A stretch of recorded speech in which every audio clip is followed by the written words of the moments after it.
welcome to where the furniture isn't always the best, but them views, they are amazing.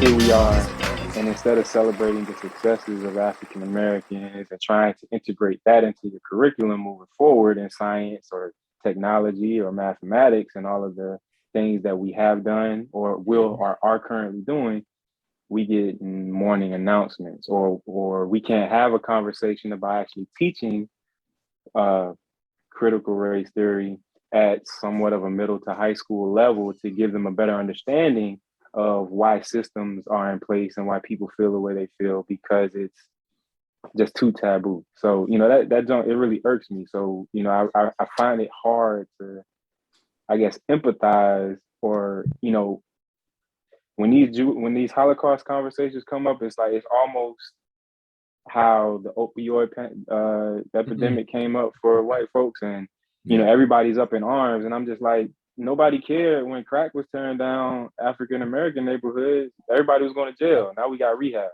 So it's really hard. And not to say I'm not understanding, but it's like, I mean, So come on. part of that is this term. So when you say the term critical race theory, it's been weaponized. That term has been weaponized from what it was intentionally meant to be and what it actually is today. If you actually go back to critical race theory and think about how it's dealt with case studies in law school, law students, and how social movements, civil rights movements, when you think about activism, how that intersection of race and law played out in the United States. It's being weaponized now that anything talking about the history of folks from African descent here in the United States is critical race theory, which is absolute false. That's not what critical race theory is, first of all. The second thing is that the majority, Florida is the prime example because it's in the news everywhere. It's also being weaponized as a tool because they're making it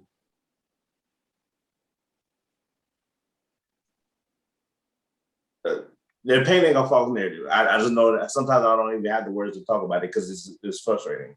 So when you have a governor that says, well, who passed the legislation last week, a week and a half ago now, that anybody who has to teach something that makes them feel uncomfortable is against the law.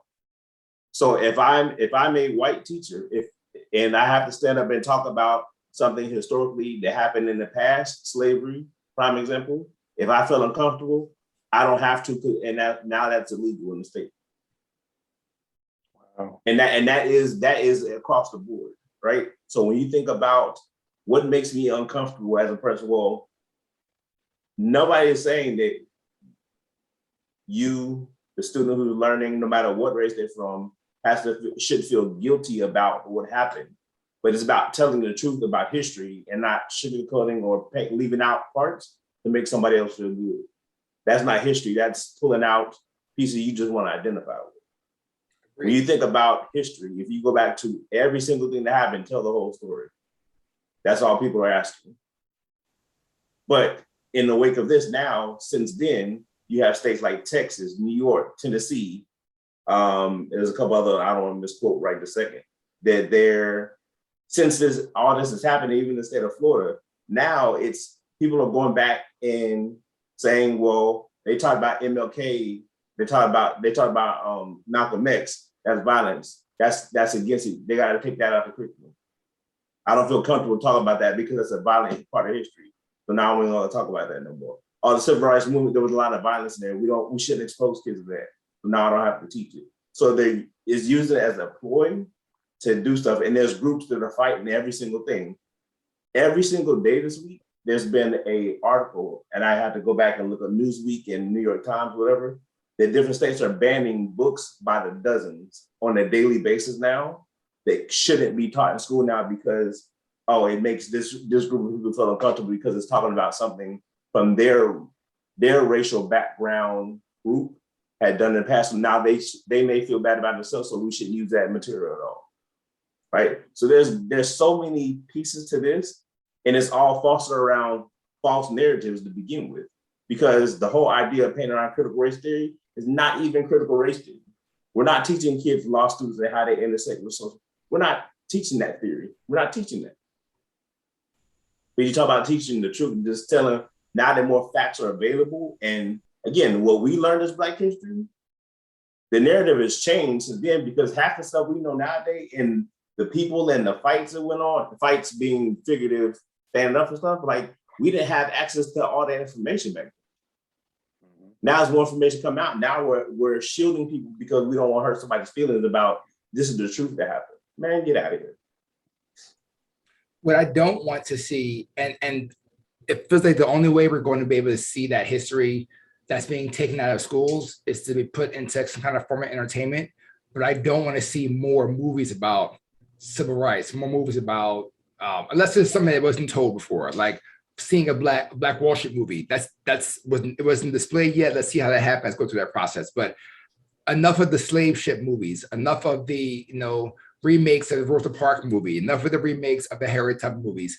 Let's do some movies that are about now. Do some movies that show just successful CEOs and things that are happening forward now. Like, why is it always the ply of, okay, well, it's, you are the victim, blah, blah, versus you are the successor and you are the one that's achieving. The mindset has to just change, that mindset too.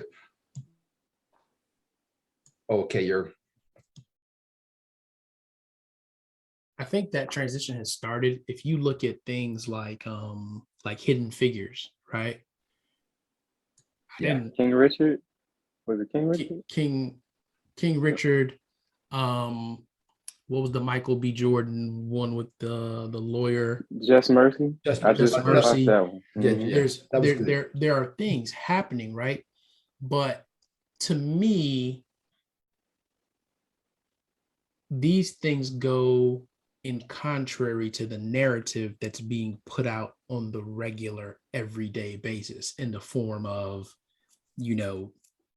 media, whether it be news, whether it be our quote unquote owned media groups, right? Like BET and things like that, right? Sure. There's just things that are being put out there that appear, and I'm not going to say appear, that actually look to sustain a certain narrative and portray a certain image, right?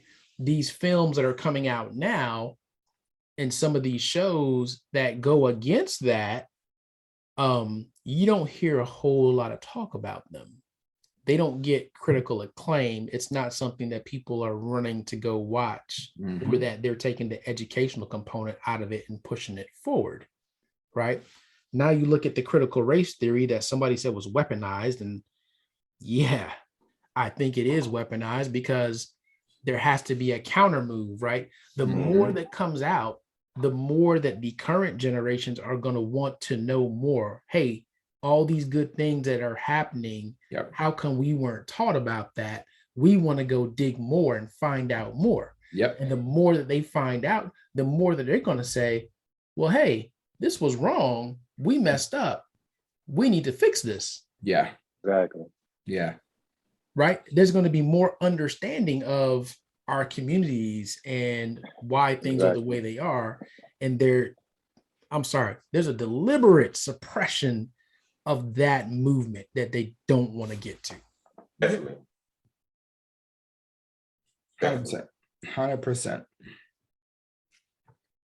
I keep going. I thought somebody else was going to jump in. So the other thing is, when you talk about the Holocaust, right? And it's funny, estimated from 1933 to 1945. However, very similar to slavery, folks didn't just pop up on the west coast of Africa and on one day, and then the second day we were slaves. There is a period of time that it took for them to wear down, convince, try this gimmick, try that gimmick, and then finally, right, they convince folks, hey, this is good. This is something that's going to help, right? Let's who should be a part of this, right? Yeah. Well, the whole narrative for the Holocaust started right after World War I, because Hitler blamed the Jewish Germans for their loss in World War One and said that, hey, these folks here stabbed us in the back and that's why we lost. And he started pushing that narrative, right? Oh, So if you look at it, it's a very similar thing where it took a series of years before it actually got to, okay, this is what's actually happening. Now, here's the difference between the Holocaust and slavery. For the Holocaust, eventually, the world decided they needed to stand up and say, oh, wait a minute, these folks over here are getting too powerful. They're running into these other countries, right? A reoccurring theme in any downfall, people get greedy. Okay, well, we got the Jewish people here in Germany. Let's keep going, right? And they were taking their businesses, they were taking their homes, all types of things, building themselves up, right? Sound familiar, right? And then eventually when other countries started to recognize, oh, wait a minute, we got to put this to an end. This has to stop. That's what, so it makes it seem like, okay, the world stood up and said, we're not going to have this, right? There's a whole war over it. The only war we know about for slavery was what war?